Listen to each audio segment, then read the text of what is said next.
салом хонумон ва ҷанобон, ман хеле хурсанд аз он ҳастам ки дар ҷумҳурии тоҷикистон қарор дорам.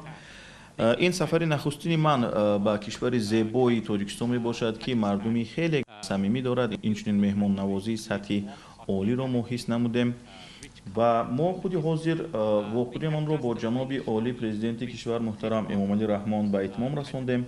мо як музокироти хеле босамар ва созандаи атрофи масоили марбут ба расидан ба афзалиятҳои рушди кишвар ва ҳамкорӣ бо бонк доштем, бо таваҷҷӯҳи махсус ба рушди бахши хусусӣ, ҳамкории минтақавӣ, гузариш ба технологияҳои рақамӣ ва энергияи сабз.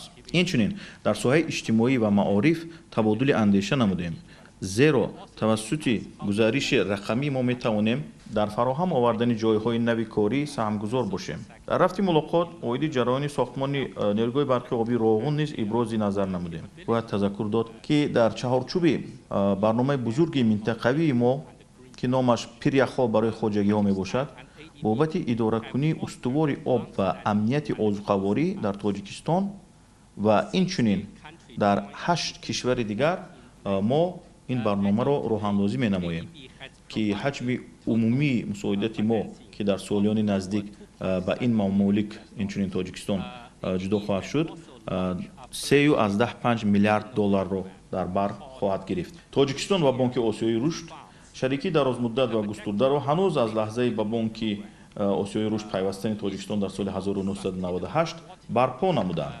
То айни ҳол Бонки Осиёи рушд дар ҳаҷми 2.7 миллиард доллар ба кишвар мусоидат намудааст. Бонки Осиёи рушд риштаҳои ҳамкории қавиро ба кишвар қаддонӣ мекунад ва кӯмаки худро баҳри расидан ба татбиқи афзалиятҳои ба рушд нигаронидашуда давом хоҳад дод, штавре ки дар стратегияи шарикӣ барои Тоҷикистон омадааст ва инчунин дар барномаҳои ҳукумат дар самти рушди миллӣ дарҷ гардидаанд. ман дар он назарам ки нақши ҷаноби олӣ дар пешбурди маърузаи истифодабарии байнисарҳадии захираҳои обӣ ва ҳифзи пиряхҳо хеле возеҳ ва таъсирбахш мебошад. мо шоҳиди баргузоршавии конфронси сатҳи баланд оид ба ҳифзи пиряхҳо мегардем ки ташаббускори он Тоҷикистон бо роҳбарии ҷаноби олӣ муҳтарам Эмомалӣ Раҳмон мебошад.